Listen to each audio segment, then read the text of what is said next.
ప్రధానంగా జనసేన పార్టీకి సంబంధించి అలాగే పవన్ కళ్యాణ్ గారు తీసుకుంటున్న నిర్ణయాలకు సంబంధించి రెండు అంశాలైతే ప్రధానంగా చర్చించాల్సిన అవసరం ఉంది. ఒకటి ఏంటి అంటే పూర్తిగా జాతీయ రాజకీయాల వైపు దృష్టి పెడుతున్నారా? మొన్న ఆవిర్భావ దినోత్సవ వేడుకల్లో ఎక్కువ జాతీయ రాజకీయాల గురించి మాట్లాడడం, ఇతర రాష్ట్రాల గురించి మాట్లాడడం, అలాగే పక్కనే ఉన్న తమిళనాడు గురించి మాట్లాడడం ఇవన్నీ చేశారు. అయితే ఇప్పుడు తాజాగా ఒక తమిళ ఛానల్కి ఇంటర్వ్యూ ఇచ్చారు.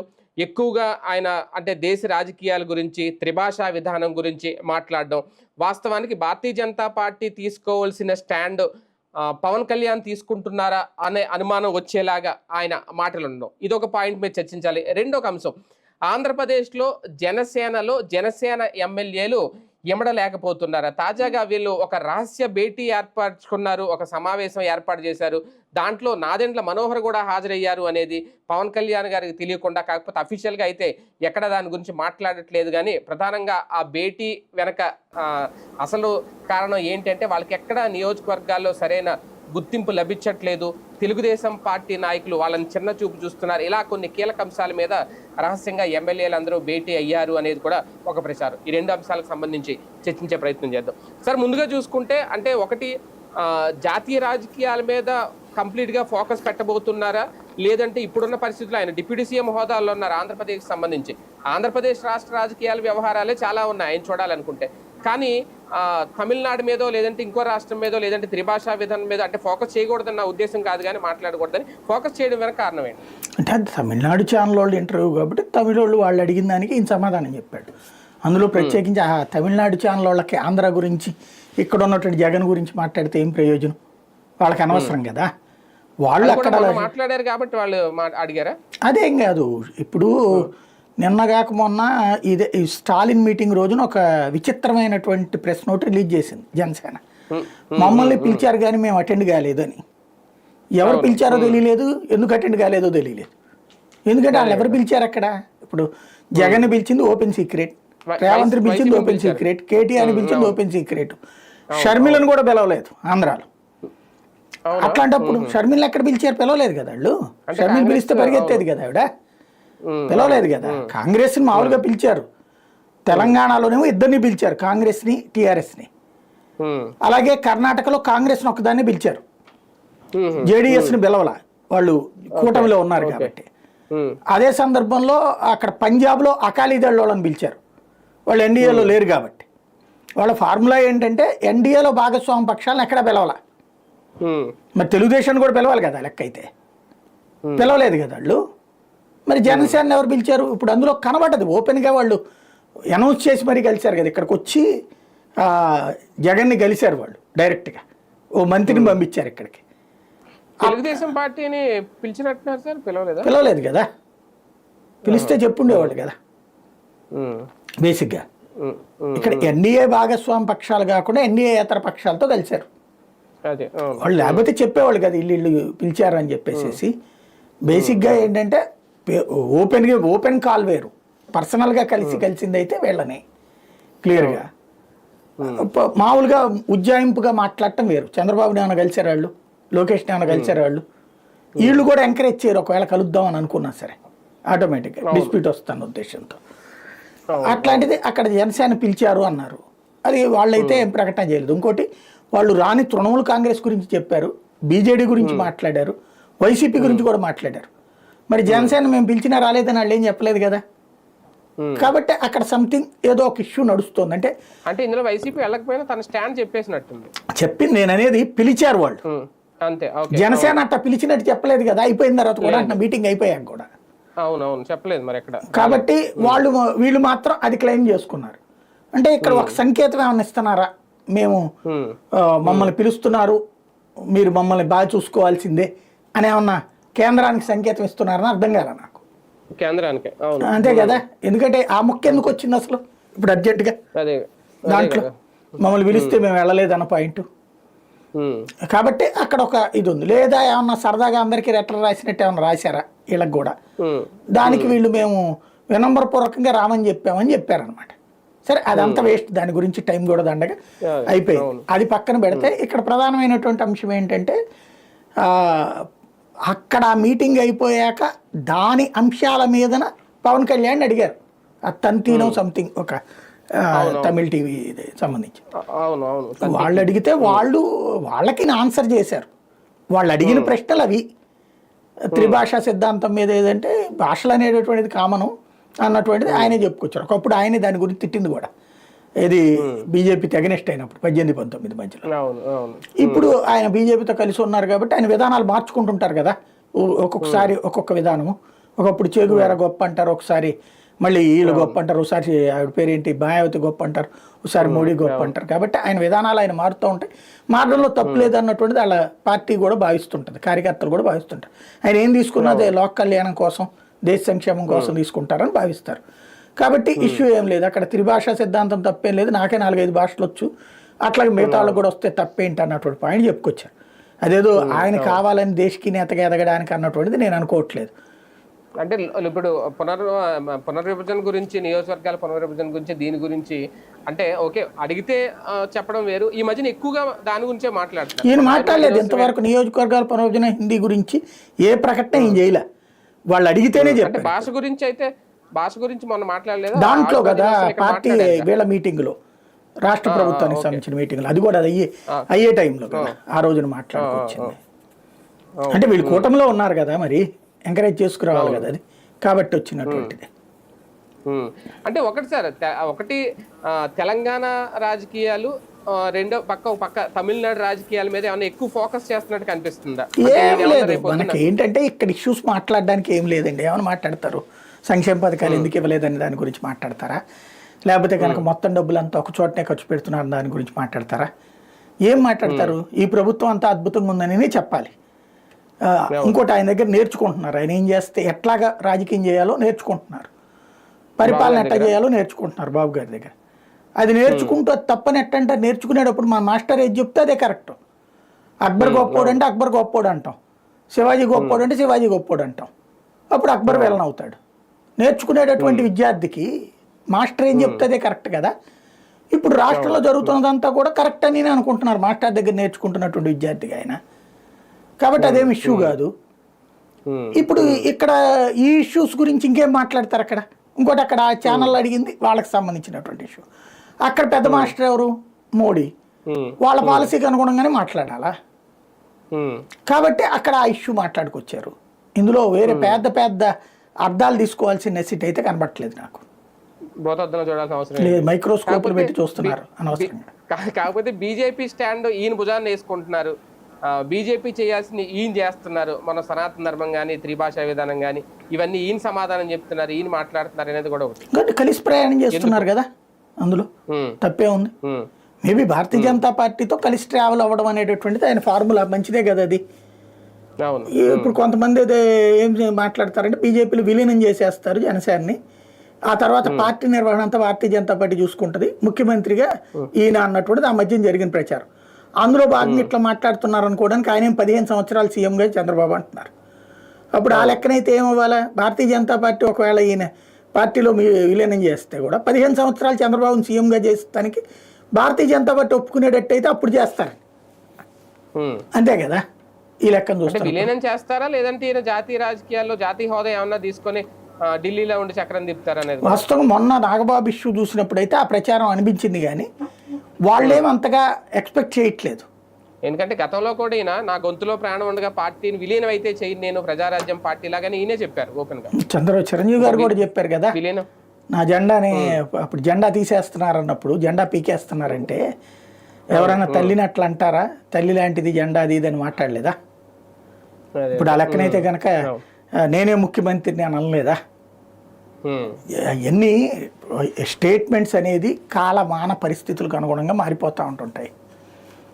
అవి ఎట్లా ఉంటుంది అనేది ఆయన ఆలోచన తీరుకి. మెయిన్ ఆయన ఒక లీడర్గా ఎదగాలనుకుంటున్నారు. ఓకే, దక్షిణాది లీడర్గా ఎదగమని చెప్పేసి బీజేపీ అందనుకోండి, ఎదగచ్చు. కాబట్టి ఇప్పుడు ఆయన చెప్పాడు కదా అప్పటికి, మీరు దక్షిణాదికి అదే తమిళనాడు అది కూడా పోటీ చేస్తారంటే చైనా అని చెప్పాడు కదా ఆయన. దక్షిణాది అనడానికి ఎట్ట కుదురుద్ది అప్పుడు? జనసేనకి అయితే దక్షిణాది రాష్ట్రాల్లో ఏం ఎక్స్పెన్షన్ లేదు ఆయనకి. కాకపోతే తెలంగాణలో కూడా పోటీ చేయాలి పొత్తు అనేటటువంటి ఆలోచన అయితే ఉంది, మొన్నటిసారి ఇచ్చారు కాబట్టి అది క్లియర్. అది తెలుగుదేశానికి కూడా ఉంది. కానీ వీళ్ళిద్దరిని పెట్టుకుంటే తాము మునిగిపోతాం అన్నటువంటి భయం బీజేపీకి ఉంది. ఎన్డీఏలో ఏమన్నా కీలక హోదా ఇచ్చే అవకాశం ఏమన్నా ఉందా సార్ పవన్ కళ్యాణ్కి? ఏం హోదా ఉంటుందండి ఎన్డీఏలో ఇవ్వడానికి? ఒకప్పుడు చంద్రబాబు నాయుడు గారికి ఎలా అయితే కన్వీనర్ లాంటి పదవి ఇచ్చారో అలాంటిది ఏమన్నా మొన్ననే రాశారు కదా, ఆయనకి ఏదో వైస్ ప్రెసిడెంట్ అడిగితే ఇవ్వనన్నారని చెప్పేసి ఎవరో చెప్పారు కదా మొన్న మధ్య స్టేట్మెంట్. ఎవరు ఈయన చంద్రబాబు గారు అడిగితే? చంద్రబాబు నాయుడు గారు ఎన్డీఏ ఉపాధ్యక్ష స్థానం ఏదో అడిగితే ఇవ్వనన్నారని చెప్పి ఎవరో సీనియర్ లీడర్ ఎవరో మాట్లాడారు కదా మొన్న మధ్య. మనం కూడా వీడియో కూడా చేసుకున్నాం ఆయన ఆ ఇష్యూలో. కాబట్టి వాళ్ళు ఏమి ఎన్డీఏకి వేరే పదవులు ఇచ్చి, పాత రోజుల్లో వాజ్పేయి టైం కాదు ఇప్పుడు. మీరు చూడండి వాజ్పేయి టైంలో కూటమిలో ఇట్లాంటి పరిస్థితి ఉంది అప్పుడు. ఎందుకంటే కొంచెం మరీ బలహీనంగా ఉన్నారు అనుకోండి, ఎందుకంటే కొంచెం బలహీనం, మరీ బలహీనం కాదు, ఎందుకంటే కొంచెం బలహీనం. ఎందుకంటే ఇప్పుడు 240, అప్పుడు 187 అంత ఉన్నాయి బీజేపీకి. కాబట్టి ఆ టైంలోనే ఈయన కుదిరింది పెత్తనం చేయడం అనేది. ఇప్పుడు 240 వచ్చినటువంటి సందర్భంలో ఇప్పుడేం పెత్తనం చేయడానికి కుదరట్లేదు కదా. నిధుల గురించి మాట్లాడుకోవడానికి ఉపయోగపడుతుంది ఇప్పుడున్న ఈ మద్దతు అనేటటువంటి. వాళ్ళు ఏ అంశంలోనన్నా వీళ్ళతో మాట్లాడి నిర్ణయం తీసుకుంటున్నారా, లేదా వీళ్ళు చెప్తే ఆపేందుకు సిద్ధంగా ఉన్నారా? చెప్తే ఆపేందుకు సిద్ధంగా ఉంటే వక్ బిల్ వద్దని చెప్తారు వీళ్ళు, వన్ నేషన్ బిల్ వద్దని చెప్తారు వీళ్ళు. అట్లాగే హిందుత్వ సిద్ధాంతం పక్కన పెట్టమంటారు. అప్పట్లో పెట్టించారు వాజ్పేయితో, అలాంటి టీమే ఇది. అక్కడ వాళ్ళు లొంగే క్యారెక్టర్లు కాదు అది ఇప్పుడు బ్యాచ్. కానీ ఒకటి సార్, పార్టీ మీద దృష్టి పెట్టాల్సిన సమయంలో ఆయన వేరే రాజకీయాల మీద, వేరే రాష్ట్రాల మీద ఎక్కువ ఫోకస్ చేస్తున్నారా? ఇది ఒకటి. రెండో అంశం, తాజాగా రహస్య భేటీ పెట్టారు ఎమ్మెల్యేలు అనేది. అది ఒక రకంగా అనఫిషియల్ సమాచారమే, అధికారికంగా అయితే రాలేదు. కానీ ఎందుకు ఆ పరిస్థితి వచ్చింది అనేది కూడా ఒక ప్రశ్న. ఒకటి, ఈయన వేరే రాష్ట్రాల మీద కాన్సన్ట్రేట్ చేస్తున్నాను నేను అనుకోవట్లేదు. బట్ దక్షిణాదిలో బీజేపీ వాయిస్గా, అంటే ఒకప్పుడు వెంకయ్యనాయుడు ఉండేవారు అన్ని చోట్ల, కానీ ఆయన మాస్ కమాండ్ ఉండేది కాదు. ఆయనకి మంచి వాక్చాతురు ఉండేది, అన్ని చోట్ల గుర్తించబడ్డ నాయకుడు దక్షిణాది నుంచి, అందుకని కీలక పదవులు వచ్చినాయి. కానీ ఆయన మాస్ క్యారెక్టర్ కాదు, క్లాస్ క్యారెక్టర్. ఈయన మాసు ప్లస్ దక్షిణాదిలో గుర్తింపు ఉన్న నాయకుడు, సినిమా సెలబ్రిటీ కాబట్టి అది అడ్వాంటేజ్గా తీసుకుని రేపు జాతీయ రాజకీయాలకు వెళ్ళాలి. ఎందుకంటే చంద్రబాబు గారు పదే పదే ఆయన్ని సీఎం కంటిన్యూ అంటున్నారంటే ఈయన మేబీ జాతీయ రాజకీయాలకు వెళ్తారేమో. భారతీయ జనతా పార్టీ అయితే యాక్సెప్ట్ చేయదు. ఈయన పార్టీ లోపలికి వచ్చేస్తే ఆమె యాక్సెప్ట్ చేస్తుందేమో దక్షిణాది.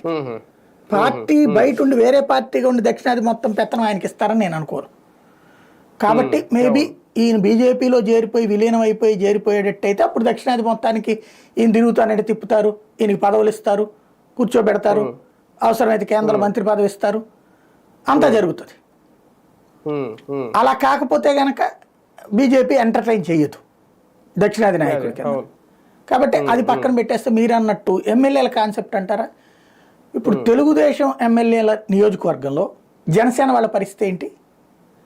అప్పుడప్పుడు ఏదైనా మీటింగులకు పిలుస్తుంటారు, అంతవరకే. తెలుగుదేశం ఎమ్మెల్యేలుగా గెలిచిన చోట జనసేన వాళ్ళని కూడా సంప్రదించుతారు, వాళ్ళేం సంప్రదించరు. వీళ్ళు ఏదన్నా పని అడిగితే 10 పనులు అడిగితే వాళ్ళు 1-2 చేసి పెడతారు. వీళ్ళకేమి హై ప్రయారిటీ ఇవ్వరు, వాళ్ళతో సమానంగా ఏం కూర్చోబెట్టుకోరు. ఎక్కడ ఏం మీటింగ్లో జరిగినప్పుడు కూటమి మీటింగ్లు అయితే అక్కడ పక్కన కూర్చోబెట్టుకోవడమే తప్పించి హై వాల్యూ ఇచ్చే సీన్ ఏం లేదు వీళ్ళకి. తెలుగుదేశంలో కొంచెం బలమైన కార్యకర్తకి ఇచ్చే ప్రయారిటీ ఇస్తారు వీళ్ళకి. అక్కడ వీళ్ళ పెత్తనం ఏమి నడవదు. ఇదిగో మా వాడికి కొంచెం ఈ పని చేసి పెట్టండి, మా వాడికి కొంచెం ఈ బదిలీ ఇవ్వండి, ఇట్లాంటివి ఏం కుదరదు. అక్కడ తెలుగుదేశం ఎమ్మెల్యే, సిట్టింగ్ ఎమ్మెల్యే ఉన్న చోట కనుక ఏ అధికారి అన్నా మావాడు కొంచెం చూడండి అన్నాడంటే అధికారిని తీసేస్తారు కావాలి. కాబట్టి వాళ్ళు ఎంటర్టైన్ చేయరు, ఎంకరేజ్ చేయరు, వాళ్ళకి పవర్ విలువేంటో తెలిసిన వాళ్ళు. ఇప్పుడు అదే జనసేన ఎమ్మెల్యేలు ఉన్న చోట కూడా అలాంటి స్వేచ్ఛ ఆశిస్తారు వీళ్ళు. మంత్రివర్గంలో అయితే ఆ స్వేచ్ఛ ఉంది పవన్ కళ్యాణ్కి కానీ, నాదెళ్ల మనోహర్కి కానీ, లేకపోతే కందుల దుర్గేష్కి కానీ. వీళ్ళ ముగ్గురి ఫైళ్ళు ఏమి డైరెక్ట్గానే క్లియర్ చేసుకుంటున్నారు ప్రస్తుతానికి. దాంట్లో ఏదో క్రాస్ చెకింగ్ జరుగుతుందంటున్నారు కానీ ఆపట్ల వీళ్ళ ఫైళ్ళు. కాబట్టి వీళ్ళకి ఆ స్వేచ్ఛ అందులో ఉంది, అందువల్ల వీళ్ళకి ఆ నొప్పి ఏం తెలియదు. బట్ లోకల్గా ఎమ్మెల్యేలు ఉన్న చోట మాత్రం తెలుగుదేశం ఇన్ఛార్జీలు ఉంటారు కదా, అక్కడ వాళ్ళు చెప్పినట్టే అధికార యంత్రాంగాలు నడుస్తున్నారు, వాళ్ళు అంటే చెప్పినట్టే వీళ్ళ బదిలీలు జరుగుతున్నాయి, నియోజకవర్గాల్లో కూడా వాళ్ళు చెప్పినట్టే పోస్టింగ్లు వాళ్ళు చెప్పినట్టే జరుగుతున్నాయి అక్కడ. ఎక్సెప్ట్ ఒక పిఠాపురంలో పవన్ కళ్యాణ్ కోరుకున్నట్టు జరుగుతున్నది. అంటే అక్కడ ఓకే, మిగతా 20 చోట్ల వీళ్ళకి ఎక్కడ లేదు. నాదెళ్ల మనోహరు తర్వాత కందులు దుర్గేష్ కాస్త జాగ్రత్తగా డీల్ చేస్తారు, తెలుగుదేశంతో గొడవ పెట్టుకోకుండా వాళ్ళ పని ఒక 50% చేయించుకోగలుగుతారు. మిగతా ఎమ్మెల్యేకి ఆ ఛాయిస్ ఉండదు. పైగా పెత్తనం అక్కడ తెలుగుదేశం వాళ్ళదే అవుతుంది అధికార యంత్రాంగంలో. వీళ్ళు అయితే గీతే ఏదన్నా పని చేయించుకోవడం, ఎవరికైనా పెన్షన్ ఇయ్యో లేకపోతే కనుక ఇంకోటి అంటే చేయగలుగుతున్నారు తప్పించి, అంతకు మించి అక్కడ కాంట్రాక్ట్లన్నీ వీళ్ళ వాళ్ళకి రప్పించుకోవడము లేదా అధికారులు వీళ్ళ చేతి కింద ఉండటం అనేటటువంటి జరగట్లేదు. ఆ అసంతృప్తి ఉంటుంది వాళ్ళకి. అదేదో మీటింగ్ అయిందని నేను ఏదో వెబ్సైట్లో రాసినట్టున్నారు కదా, దాన్ని నాదెళ్ల మనోహర్ కూడా అటెండ్ అయ్యారు, వాళ్ళ అభిప్రాయాలు. కానీ పవన్ కళ్యాణ్ దాన్ని ఏమీ సీరియస్గా తీసుకుంటాడని నేను అనుకోను. పవన్ కార్యకర్తల ఇష్యూలు ఏమైనా పట్టించుకుంటున్నారా ఇప్పుడు, లేకపోతే వీళ్ళకి సంబంధించి ఏమైనా ఉందా? కార్యకర్తల కోరిక ప్రకారం ఆయన కోరుకున్నటువంటి దాన్ని కార్యకర్తల చేత ఎస్ అనిపిస్తారు, నాయకుల చేత కూడా ఎస్ అనిపిస్తారు. పైగా కరెక్ట్ మా అందరికీ అద్భుతం జరుగుతుందని కూడా చెప్పిస్తారు ఆయన. ఆయనకు అందుకనినే తెలుగుదేశం చాలా వ్యూహాత్మకంగా వ్యవహరిస్తుంది. ఆయన విషయంలో ఎలాంటి ఇబ్బంది పెట్టదు, ఆయన స్వేచ్ఛగా పనిచేసుకొని ఇస్తుంది. కిందోళ్ళకి ఎవరికి ఆ స్వేచ్ఛ ఇయ్యదు, అంతమంది పెద్దోళ్ళని తయారు చేయనీయదు. అది రాజకీయం. రాజకీయం తెలుగుదేశానికి తెలుసు, ఈయనకి ఆ రాజకీయం తెలియదు బేసిక్గా. ఒకటిసారి ఇక్కడ ఏంటంటే నాదెళ్ల మనోహర్ గారి నియోజకవర్గానికి వరకు చూసుకుంటే, ఎందుకంటే 2 కోణాల్లో కూడా, ఒకటి ఆయన సీనియర్, పైకి ఇప్పుడు మంత్రి హోదాలో ఉన్నారు, సామాజిక వర్గ పరంగా చూసుకున్నా అక్కడ ఆయన్ని డామినేట్ చేసి అంతగా నియోజకవర్గంలో పరిస్థితి ఉండదు. ఎందుకంటే అక్కడ ఆల్పాటి రాజు ఆయనకు కూడా మన ఎమ్మెల్సీ అయిపోయారు కాబట్టి ఈయనకి పెద్ద ఇబ్బంది. కానీ మిగిలిన నియోజకవర్గాల్లో ఎక్కువ బీసీ ఎస్సీలు ఉన్న నియోజకవర్గాలు ఏవైతే ఉన్నాయో, కాపు సామాజిక వర్గం కూడా అక్కడైతే ఖచ్చితంగా ఆ డామినేషన్ అనేది కనిపిస్తోంది. అంతెందుకు కొద్ది రోజుల క్రితం మీకు గుర్తుంటే దెందులేరులో చింతమనేని ప్రభాకర్ ఈ జనసేన నాయకులు పింఛన్లు పంచడానికి వస్తే మీరు వెళ్ళిపోండి అని చెప్పి పంపించేశారని ఓపెన్ గానే చెప్పారు వాళ్ళు, ఆ రోజు స్టేట్మెంట్ ఇచ్చారు. అలాంటి పరిస్థితులు ఇప్పటికీ గ్రౌండ్ లెవెల్లో జరుగుతున్నాయి అనేది నిన్న వీళ్ళు మొరపెట్టుకున్నారు అనేది, అది కూడా నాదెళ్ల మనోహర్ గారి దగ్గర చెప్పారు. అది పవన్ కళ్యాణ్ గారి వరకు వెళ్తాయా, వాటిని షార్ట్ అవుట్ చేయాల్సిన అవసరం లేదా పార్టీ అధిష్టానం? ఇప్పుడు తెలుగుదేశంకి సంబంధించి చిన్న ప్రాబ్లం వస్తే రాయడానికి పత్రికలు ఉన్నాయి, జనసేనకు సంబంధించి 2 టీవీ ఛానళ్ళు ఉన్నాయి. కానీ దాంట్లో రాస్తే పవన్ కళ్యాణ్ ఏం స్పందించరు, వాళ్ళకి అనుకూల వెబ్సైట్లోనే రాసే ధైర్యం కూడా చేయరు, పవన్ కళ్యాణ్కి కోపం తెప్పించరు. పవన్ కళ్యాణ్ ఎంకరేజ్ చేసి మన వాళ్ళకి ఎక్కడైనా ఇబ్బంది ఉంటే నా దృష్టికి తీసుకురండి, మీరు మన దాంట్లో రాసేనా అంటే అప్పుడు ఆయన నోటీసు తీసుకొస్తారు. ఇక్కడ ఇప్పుడు తెలుగుదేశంలో అయితే రెబలిజం ఉంటుంది. ఇప్పుడు వాళ్ళ మీద కోపం వస్తే అధిష్టానం పట్టించుకోకపోతే ఎందుకు పట్టించుకోరని చెప్పి నిలదీస్తారు. ఆ తర్వాత పిలిపించిన సందర్భాలు మనం తిరువూరు లాంటి సంఘటనలో చూసాం, లేకపోతే ఇతర నియోజకవర్గాల్లో కూడా 3-4 నియోజకవర్గాలు చూసాం. అక్కడ పట్టించుకోవట్లేదని ఎమ్మెల్యేని పిలిచి మాట్లాడటం కానీ ఇట్లాంటి. అది జనసేన వైఎస్ఆర్ కాంగ్రెస్ పార్టీలో ఉండదు. నాయకులే దేవుళ్ళు వీళ్ళకి. ఆ నాయకులు కింద ఉన్నటువంటి కార్యకర్త ఇబ్బందులు పట్టించుకోరు. పైగా ఇవన్నీ సహజం. ఇప్పుడు ఫర్ ఎగ్జాంపుల్ ఎవరైనా చెప్పారనుకోండి, వెంటనే ఈ పక్కనున్నోడు ఏం చెప్తాడంటే ఆడు తెలుగుదేశం వాళ్ళతో ఈ మధ్యన కలిస్తే ఇదే వైసీపీ వాళ్ళతో ఈ మధ్యన తిరుగుతున్నాడండి, ఏదో వైసీపీ పోబోతున్నట్టున్నాడు అన్నారనుకోండి, వెంటనే వాళ్ళని అర్జెంటుగా చీడపురుగులను చూసినట్టు చూడడం బిగించేస్తారు, పక్కన పెట్టేస్తారు. ప్రాంతీయ పార్టీలో సమస్య ఏంటంటే ఎస్పెషల్లీ వీళ్ళిద్దరికీ గ్రౌండ్ లెవెల్ వ్యవస్థ లేదు. ఏది బూత్ స్థాయిలో, మండల స్థాయిలో వాళ్ళ ఫీడ్బ్యాక్ తీసుకోరు. మీరు ఇవాళకి కూడా తెలుగుదేశం పార్టీ ఫీడ్బ్యాక్లో అద్భుతమైనటువంటి నెట్వర్క్ ఉంది, దానికి ఓడిపోయినప్పుడు కూడా అద్భుతమైన నెట్వర్క్ ఉంది. అదే అధికారంలోకి తేవడానికి కారణమైంది. అది ఆ నెట్వర్క్ పనిచేసింది. వీళ్ళకి ఆ నెట్వర్క్ లేదు. నెట్వర్క్ లేకపోవడం వల్ల ఏమవుతుంది, ఈ చెప్పేటటువంటి వాళ్ళు రాగానే అవతల ఉన్నటువంటి తెలుగుదేశానికి అనుకూలంగా ఈయన పక్కన తిరిగే వాళ్ళు ఒక బ్యాచ్ ఉంటారు, వాళ్ళు వెంటనే ముద్రేసేస్తారు అవతల వాళ్ళ మీద. నిజాయితీగా తెలుసుకోవాలన్నటువంటి చిత్తశుద్ధి ఉంటే తెలుసుకుంటారు, కానీ అట్లాంటి ఉద్దేశం ఉండదు. ఎందుకు గొడవ? ఇప్పుడు చంద్రబాబు గారితో 15 ఏళ్ళు ట్రావెల్ చేయాలని ఆయనే అనుకుంటున్నప్పుడు సర్దుకుపోయే రాజకీయమే కోరుకుంటాడు ఆయన. అది సర్దుకుపోవాలంతే. యథా రాజా తదా ప్రజ కదా, యథా నాయక తదా కార్యకర్త, అంతే. అంటే ఒకటిసారి 15 ఏళ్ళు అనే దాంట్లో కూడా కొంతమంది జన సైనికులు చెబుతున్న రాజకీయం ఏంటి అంటే మాటలు ఏంటంటే 15 ఏళ్ళు ముఖ్యమంత్రిగా చంద్రబాబు ఉండాలని కోరుకుంటున్నారు కరెక్టే. అంటే ఈ 15 ఏళ్లలో లోకేష్ని రావద్దని కూడా ఇండైరెక్ట్ గా చెప్తున్నారు. అవన్నీ ఊహాజనితమేనండి. బేసిక్గా ఆయన ఉద్దేశం అలాగే కనబడుతుంది మనకి. కాకపోతే ఏంటంటే 15 ఏళ్ళు మేము విడిపోము అనేటటువంటి సంకేతం కార్యకర్తలకు ఇస్తున్నారు అక్కడ. మిగతాదంతా తర్వాత చూసుకుందాం. కార్యకర్తలకి మీరు కింద గొడవ పడవాకండ్రా, ఇప్పుడు మీరు అన్నట్టు ఎమ్మెల్యేల దగ్గర ఫీల్ అయ్యారు, ఇట్లాంటివన్నీ బయట మాట్లాడకండి, సర్దుకోండి, వాళ్ళు పెత్తనం చేస్తారా కన్విన్స్ చేసుకోండి, కన్ఫ్యూజ్ చేయకండి, మా దాకా తేబాకండి. ఇప్పుడు ఏదన్నా ఒక యంత్రాంగం ఉంది అక్కడ, కార్యకర్తలు కానీ వీళ్ళు కానీ తమ నియోజకవర్గంలో అధికార పక్షం నుంచి ఇబ్బంది ఎదురుతుంది. ఫర్ ఎగ్జాంపుల్ ఎక్కడ ఎందుకండి, జనసేన నాయకుడు తన ఏరియాలో ఇసుక ఫ్రీగా పట్టుకెళ్ళగలడా?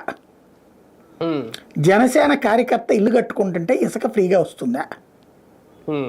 అది కనుక్కోండి ఒకసారి, చూద్దాం. అంటే గ్రౌండ్ లెవెల్లో అంటే ఎంత వాళ్ళు బాధపడకుండా ఉంటుంటే ఈసారి ఎంత రహస్య సమావేశం పెట్టుకోరు కదా. ఎందుకంటే నాకు మొన్న ఈ ఆవిర్భావ దినోత్సవం ముందు కూడా నాకు అందిన విశ్వసనీయ సమాచారం, ఒక వ్యక్తి చెప్పిన సమాచారం, పిఠాపురంలో వాళ్ళు ముందు కూడా కొంతమంది నాయకులు అక్కడ పెండెం దొరబాబుని ఎప్పుడైతే చేర్చుకున్నారో కొంతమంది జన సైనికులు అక్కడ లోకల్కి ఇలాంటి రహస్య సమావేశం ఒకటి పెట్టుకున్నారు. అప్పుడు కూడా వాళ్ళు కూడా మాట్లాడుకున్నారు ఏంటి పరిస్థితి, ఇలాంటి నిర్ణయాలు తీసుకుంటుంది పార్టీ అని. ఇప్పుడైతే కాస్తంత పెరిగి విజయవాడలో మీటింగ్ పెట్టుకున్నారు అనేది. అంటే పార్టీలో ఏం జరుగుతుందని పవన్ కళ్యాణ్ గారు తెలియదా? పవన్ కళ్యాణ్ గారి దాకా వెళ్ళట్లేదు. ఏమవుతుందండి ఇవన్నీ, దాన్ని ఏమంటారు, అత్యవసర కార్యక్రమాలు, తొత్తర బిత్తర కార్యక్రమాలు. పవన్ కళ్యాణ్ కాదనే సీన్ ఎవరికి లేదు.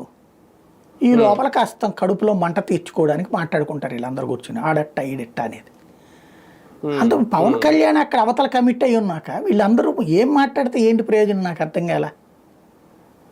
ఇప్పుడు నాయకుడు అనేటటువంటి వాడు వాళ్ళ కార్యకర్తలకు పదవులు తీసుకుని ఇంకా ఉపయోగం ఏముందనే ఫీలింగ్ ఉంటుంది కదా సార్.